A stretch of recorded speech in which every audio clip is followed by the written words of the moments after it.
ทางนี้หน้าแบบคือเมื่อยเนาะน้องหางเมื่อยปะโดยเมื่อยนอนได้เมื่อยนอนเมื่อยนอนแบบเมื่อยแล้วนอนแล้วก็ตื่นอีกเมื่อยเพราะว่าไปรับจ้างเขาเพย์บ่พักเป็นว่าเมื่อยนอนก็โดยอีก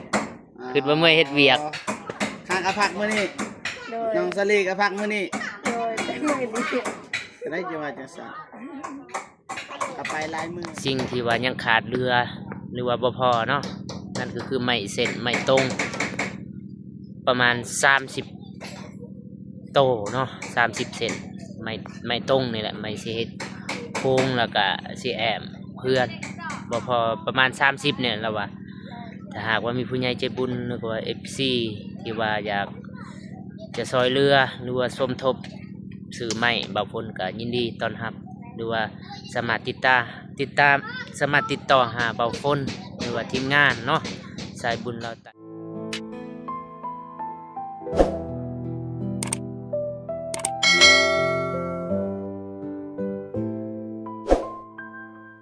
โอเคเนาะพี่น้องตอนนี้บ่าวพลก็ได้มาอัปเดตบ้านน้องฮานคือเก่าเนาะกับเบาเจ็บตอนนี้ก็ขาบแรงมาหาน้องฮานขาบแรงเนาะคลิปที่บ่าวพลลงกับขาบเสาแต่ว่าตอนนี้บ่าวพลก็ได้มาหาไม่อีกก่อนสิไปหาน้องฮานกับกราบทักทายสบายดีเด้อสวัสดีพ่อพี่น้องเบิดสู่คู่สู่คนบ่อยู่ในลาวและก็ต่างประเทศเนาะที่เขามาเบิ่งเสาะของเบาพลลาวไต่คือเก่าคือเดิมเดี๋ยวบ่าวพลก็สิไปถ่าย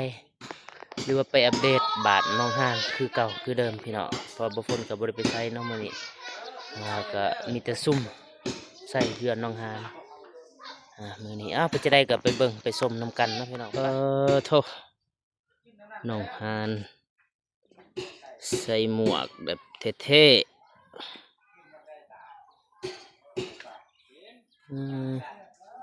ไปพี่น้อง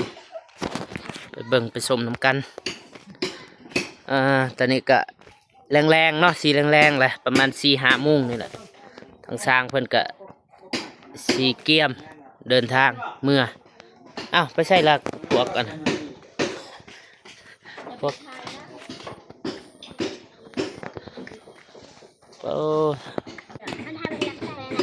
ป้าเด็กหน่อยพากันดินจะเบิ่งตีเด็กหน่อยเขาเห็นยังนี่นินยังกระติ้ว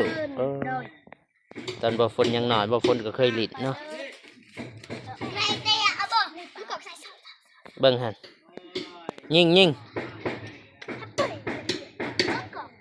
ป้านี่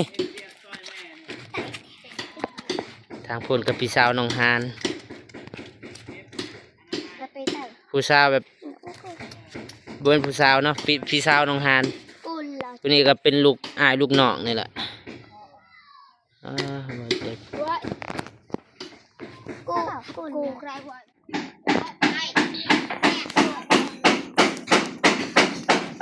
เห็นยังน้องฮานสบายดีด้วยสบายดีเด้อบอกคนด้วยสบายดีพ่อแม่ผู้ใหญ่ใจบุญทุกท่านแต่ก็ชีทุกท่านไม่ว่าอยู่ในลาวในไทยในต่างประเทศก็ขอสวัสดีสบายดีเมื่อสุขคนเด้อเด้อเฮ็ดยังนี่เฮ็ดอนามัยอนามัยเดินแม่น้องฮานสบายดีเด้อแม่เด้อน้องโหยไปใส่รับจ้างรับจ้างเสียหยาบ่เก็บกาแฟอยู่ใส่ไปเก็บอยู่ใส่หวยหวยดำคิดว่าอยู่สตืบบ่แม่นบ่เอาอนามัยเดินทางนี้ก็ไปใส่น้องห่างไปใส่ล่ะเอากระสอบบ่อนามัยเดินดีกิจกรรมเฮ็ดซอยเฮ็ดเฮือนบ่ได้ก็เก็บอนามัยเดินนี่แหละเก็บขี้หยอกขี้เหงื่อบ่ให้มันระบบระเบียบเรียบร้อยบ่ให้มันเกะมันกะเนาะจะหน่อยสร้างย่างเตะ ตีนบาดมือบาดบ่ได้เฮ็ดบ่ได้มาเฮ็ดเฮือนนี่ได้บัดนี่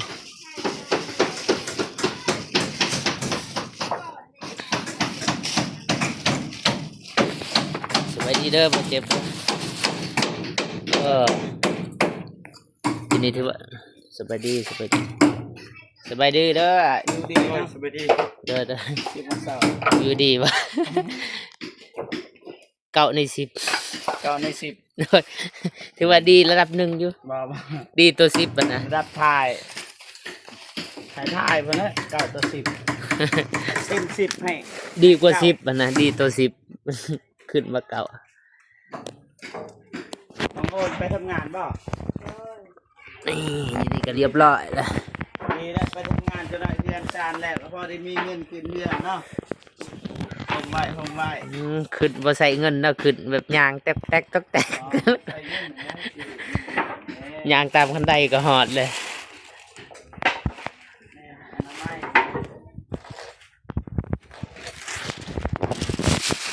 ใช่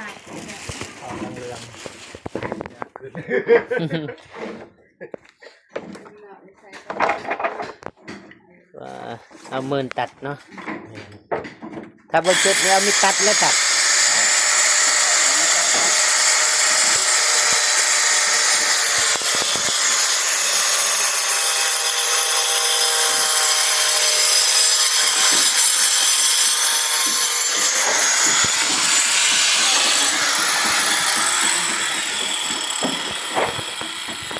เรียบร้อยเนาะไฟฟ้าตัดโถ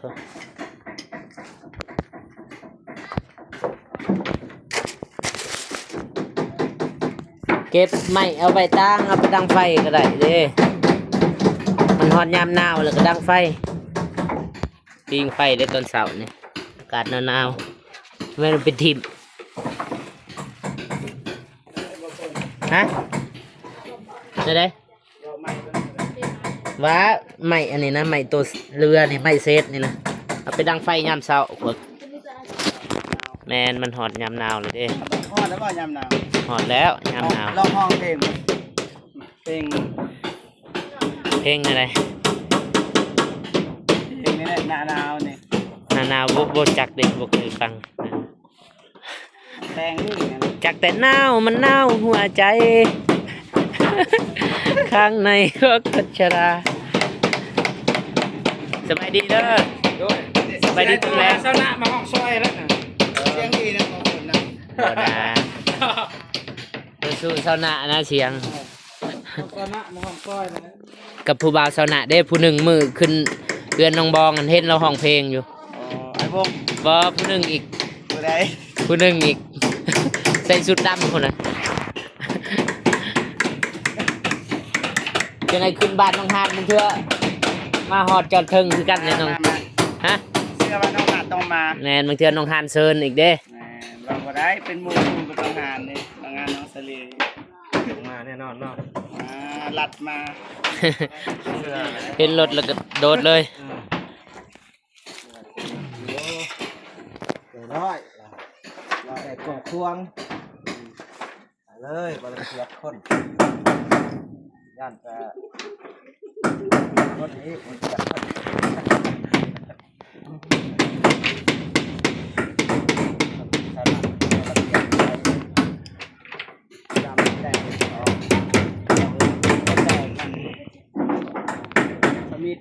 มันเป็นปูนมั้งนี่ ปูนครับปูนเกี่ยผสมกันกระดาษมีดโอ้โหวิธีดอกแป้งว่ามันถึกมันอมน้ำเนี่ยจะตอนสบายเลยถึกแดดหลักแข้งนะ ลืมเลยซื้อสร้างอะไรลืมเลยมื้อนั้นทาน แนง แนงไอ้น้องกันมากับไอ้าย อ้ายเป็นน้องเพิ่นอันเด้นี่พี่อ้าย พี่ไอ้าย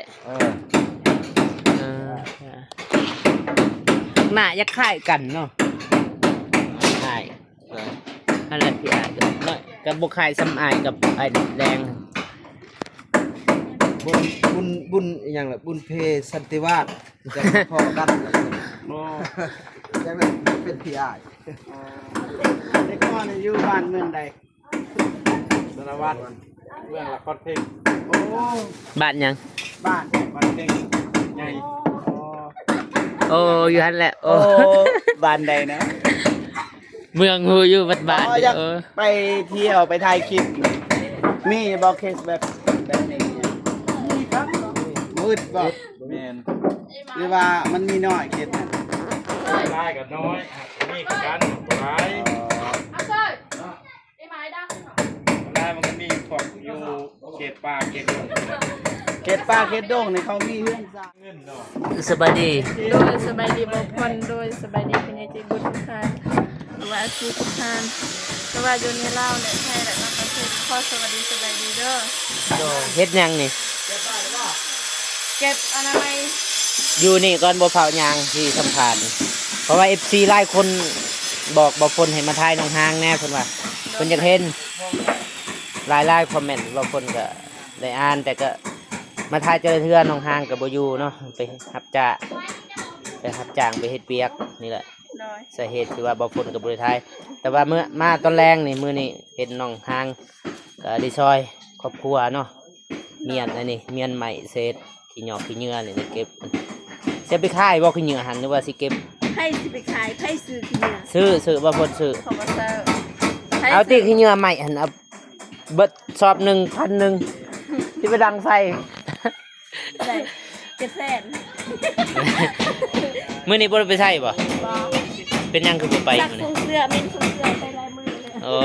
เม่นเครื่องเนาะบ่ได้ซักน้องหานก็ได้เครื่องตัวเดียวซะบ่ซักคือมีหลายโตวก็เปลี่ยนตัวนี้แล้วก็ไปใส่ตัวนั้น เอาเปลี่ยนแบบสิบห้า เอาหน้าคือกันบ่น้องฮานบ่ด้วยน้องฮางขี้ลายกลัวผู้ใดขี้ลายกลัวก็เอาเบิ่งเอาขอบใจไปเฮ็ดเวียก ยังโมโห ฮะ บอกเรื่องงานเรื่องกิน บ่เรื่องขี้ลายอย่างเดียวบ่ได้เว้าเรื่องงานผู้ใดขี้ลายกลัวก็เบิ่งเอาน้องฮางกับน้องฮาน ปันกันนั่นแหละ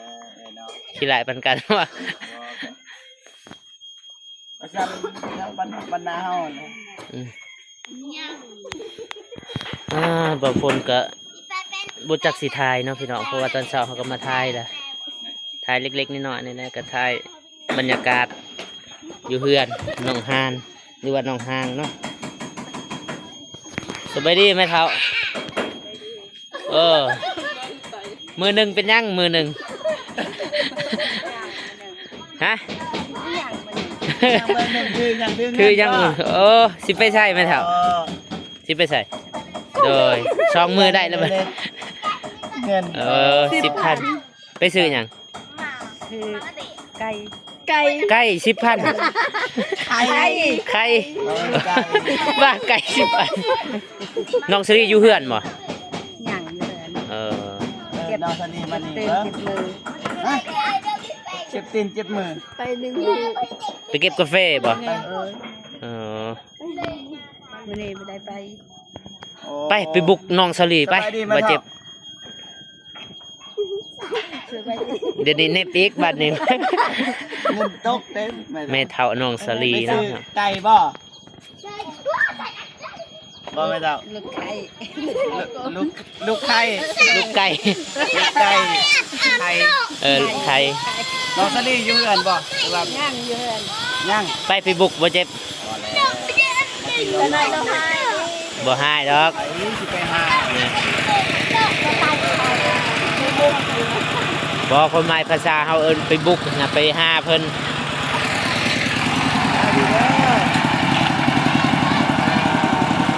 มาแต่สวนเนาะแรงๆขับมาแล้วก็เห็นชาวบ้านมาแต่ให้แต่สวน ไปใส่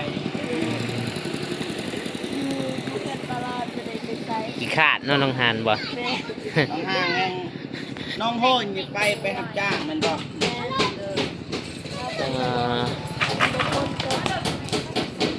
เก็บกาแฟ เอาเงินเฮ็ดยังแต่ละมื้อซื้อข้าว เพราะว่าเขาเบิดแล้ว เดี๋ยวนี้แฮงใส่ข้าวลายอีกเนาะ แม่ เรียกว่าเจ็บแน่ เรียกสร้างแน่เนาะ ไปใส่ก็เป็นภาระ กินตลอดเพราะว่าบ่กินนะ หากบ่เจ็บบ่กินเนาะกินน้อย กินน้อยกินหลาย อันใส่อายุหนึ่งมีไทย น้องโพสิไปรับจ้างดีแล้วน้องห้างก็บ่ได้ไปรับจ้างเก็บเงินไว้แม่นได้เงินแล้วก็ใส่บัดก็น้อยขึ้นเฮือนขึ้นศาลบ่มีเงิน บ่แม่นได้เงินเลยไปขี่สไลเดอร์เป็นสไลเดอร์บ่ได้แล้ว น้องพี่ชายไปใส่อ้าย แทบจัง ไปรับจ้างคือกัน เลย ไปนำกันบ่กับน้องโฮย เราไปก่อนกับสมดี โอ้ สมดี ไปทำการ มื้ออื่นน้องหางคือสิบ่เห็นแล้วอยู่นี่ไปรับจ้างในคันมามื้ออื่น จ้างเบ้ามื้อไว้ยังคือ ปกติมื้อเท่าใดไปรับจ้างมานี่ใกล้ๆนี่บ่ได้ยินในบ่ฝน ครับ มานี่ใกล้ คนดังบ่ ตักเลย ดังแล้วก็ยิงแล้ว ๆ FC ก็คอมเมนต์เนาะมาทายน้องได้มื้อเท่าใดรับจ้าง 200,000 ปลาย ป้าโธ่200,000บาท 200,000ปลาย บักสิบ คันว่าบางมื้อบ่หรือว่าทุกมื้อได้200,000หรือว่าบางมื้อ หมอ ซื่อ กินกาแฟนี่ได้ เอก า อ แฟ ได้ โล3,000 แม่นคันมันมากแล้วก็มันสุกก็ได้หากยานมามื้ออื่นไปบ่มันบ่สุกอีก แสดงว่านี่ได้น้อยได้หลาย ตำละแสนเนาะ200 ตาม สำ ได้ นั้น มือหนึงก็ แม่น มื้อหนึง200ดีคือกัน มา ดี ใส่ พอได้มีเงินไปใส่อีก อันทำอันนี้เก็บ เอ้านี่แหละว่าบ่ทันสุดไปเลย อายกล่องบ่ คนพา เรามือเธอ อายไม่เท่าบ่ บ่แม่น คือกันกับแม่เท่าคอยอยู่เฮือน กันว่า แม่นพี่เอื้อยเนาะแม่นบ่พี่เอื้อยบ่อยู่หั่นบ่แม่นพี่เอื้อยแม่นบ่พี่เอื้อยบ่อากะอันไหนแม่เท่าคอยอยู่เฮือนแม่นแม่เท่าย่าคอยบ่แม่นเรียกแม่ย่าคอยนะกันเวียดหั่นนะกันเวียดพี่อม เอา หนึ่ง ก็อีกะอายุเพิ่งใหม่ก็ได้ พี่เอื้อย ธนาคารในซอย หานคำสีอำพร นี่ใส่ ตอนอาหารได้แต่ใส่เสื้ออันเนี่ยเสื้อหานคำคำมันคนอื่นใส่เสื้ออันเฮาคนได้คำมันสลายบ่ใส่เสื้อ แม่ท่านคำเพราะเขาแจก สลายพวกได้คำแทนเขาบ่ใส่พวกบ่ได้ไปใส่ รับจ้างมื้อละ200,000เก็บไว้เด้อ บ่ฝนก็เต็มในเสื้ออันนั้นเข้าให้เจ้าของคำบ่อยากได้เสื้อบ่ฝนเอามาใส่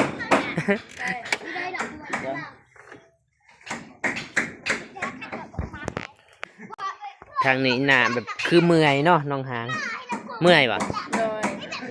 เมื่อยนอน เฮ็ดยังได้เมื่อยนอน เมื่อยนอนแบบเมื่อยนะนอนแล้วก็ตื่นอีก เมื่อยเพราะว่าไปรับจ้างคาเฟ่บ่พัก เป็นว่าเมื่อยนอนก็โดยอีก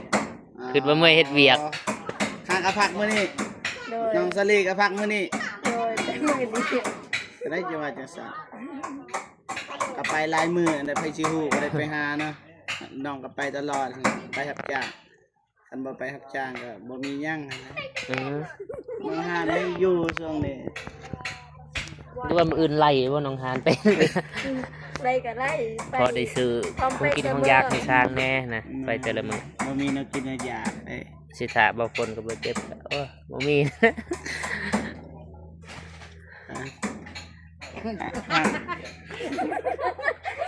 แม่เต้าก็หัวอยู่ทางหลังสันมากระหลอกบ่ พี่กระจังเลยค่ะ ล้างมือแน่นะพออายบ่มาทายกันน้องก็สิไปสาม 19 เอ้ยจนได้ยอม เอื้อยกกบ่ฝนเห็นตอนเอื้อยกกเกิดบ่ฝนใหญ่แล้วอยู่สตืบตอนน่ะเนาะอายเอื้อยสุดตอนน่ะ อ๋อ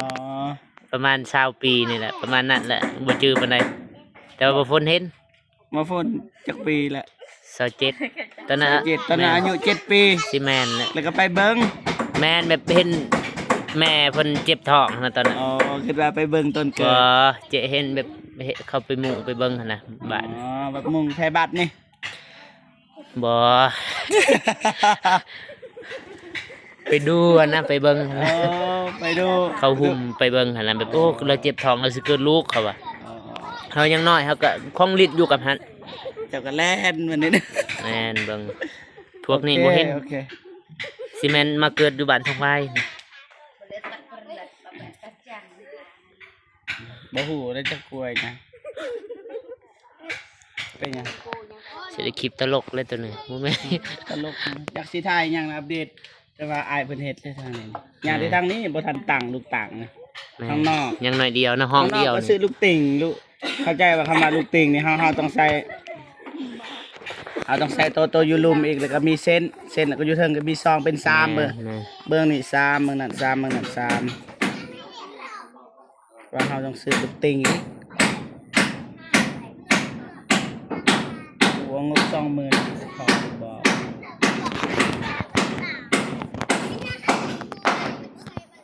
บอกอ้ายเลยบ่ญาติเพิ่นลืมบ่นี่ตัวว่าบ่ได้ใส่ลูกตัก ตัวใด นี่บ่ใส่ลูกติ่งนี่นอกซานนี่นะ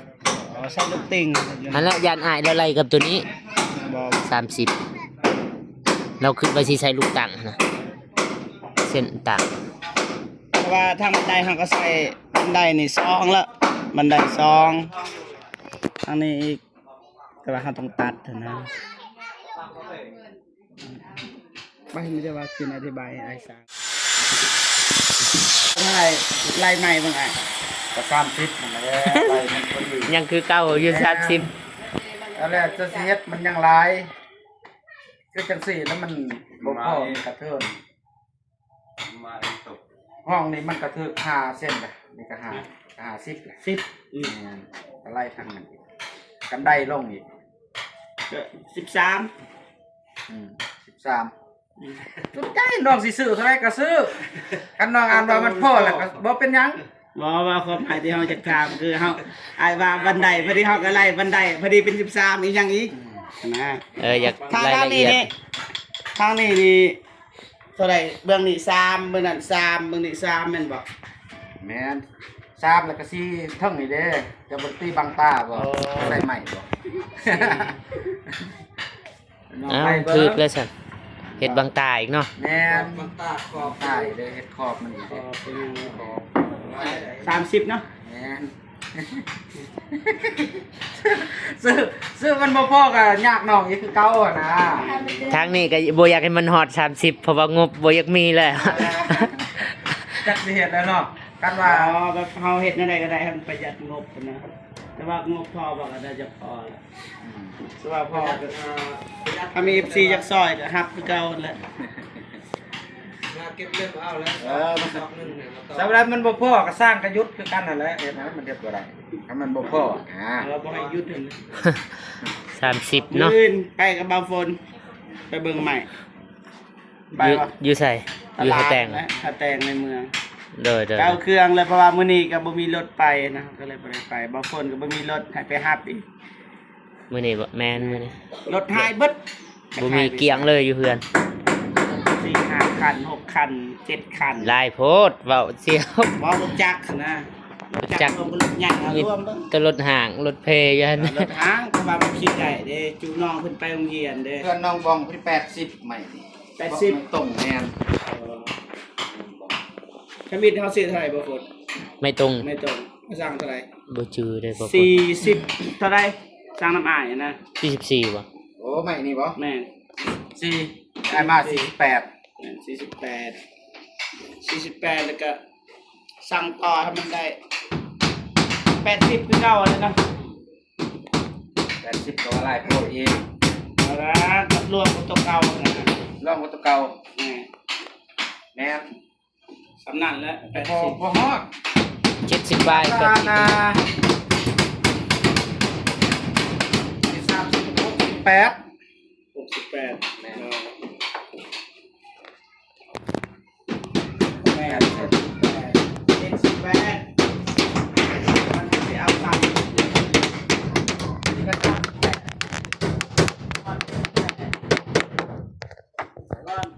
โอ้สร้างใหญ่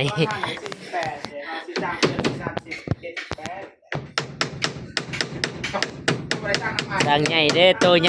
ญ่กว่าสร้างแดงสร้างใหญ่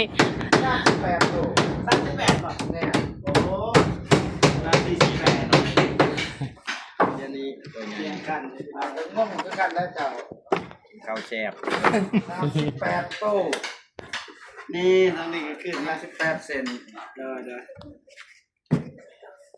ออกมันจัดตอนนี้นี่ เกะกะบ่เจ็บมานี่ จัดทำอะไรจัดงานกับน้องเดิมนี่เงียบเม็ดเดิม เด้เว้าคันได้เว้าแล้วก็เว้าเลยเนี่ยมันเดิมนี่มื้ออื่นเพิ่นว่าสิไปหาน้อง มื้อ เดิม อื่นจะไปหาน้องเดิม คิดฮอดเพิ่นว่าบ่ได้ไปหาดอก ไปย่างเพิ่นฮอดหน้าเลย อย่ากอด กลางคนเนาะ อย่ากอดว่าจังว่าฮอดหน้า ฮอดหน้าหนาวฮอดหน้าหนาวคิดฮอดผู้สาว พออุตส่าห์โซเสียงเพิ่นว่า ซาโซโมตัด ไป วันนั้นพี่น้องเอ้ย โอเคเนาะพี่น้องบางคนก็บริชายหยังหลายนะเพราะว่าตอนเช้าบางคนก็ได้มาอัปเดตแล้วก็ทางเพิ่นก็ได้ดำเนินบ่ได้พักเนาะแต่เช้าแต่ว่าก็คือเห็นนี่แหละเห็น3คนเนาะก็ถือว่าไวเติบแล้วก็แล้วก็ยังมีสิ่งที่ว่ายังขาดเรือหรือว่าบ่พอเนาะนั่นก็คือไม้เส้นไม้ตรงประมาณ30โตเนาะ30 เซนไม่ตรงนี่แหละไม่สิเฮ็ดโค้งแล้วก็สิแอมเพื่อนบ่พอประมาณ30เนี่ยแล้วว่าถ้าหากว่ามีผู้ใหญ่ใจบุญหรือว่า FC ที่ว่าอยากจะซอยเรือหรือว่าสมทบซื้อไม้บางคนก็ยินดีต้อนรับหรือว่าสามารถติดตามสามารถติดต่อหาเบาฝนหรือว่าทีมงานเนาะสายบุญเราไต่บ่จะเป็นเบาเจ็บเนาะเป็นต้นหลายๆคนเนาะก็สามารถติดต่อทางใดก็ได้เนาะเพื่อมาเฮ็ดไม่ที่ว่าสร้างแดงเราว่าอันน่ะไม่อีหยังล่ะไม่ลูกตั้งประมาณนี้พอ30 เซนเนาะพี่น้องเอ้าแต่บ่ฝนก็ฝากขอบใจผู้ใหญ่ใจบุญที่ทุกท่านเนาะที่เข้ามาเบิ่งมาชมคลิปของเบาฝนแต่ต้นจนจบเนาะเบาฝนก็ขออวยพรให้ FC เบิดสุขุสุคนแล้วก็ผู้ใหญ่ใจบุญเบิดทุกคนเนาะจงให้มีแต่ความสุขความเจริญให้ร่ำให้รวยปรารถนาสิ่งใดขอให้ได้สิ่งนั้นไปใส่มาใส่ก็ให้ฮอดให้ปลอดให้ภัยเอ้ามีแต่ว่าฝนก็สิขอจบคลิปเพียงเท่านี้เนาะพอๆกันคลิปหน้าสำหรับคลิปนี้บ่ฝนก็กล่าวคำว่าสบายดีเด้อบ๊ายบาย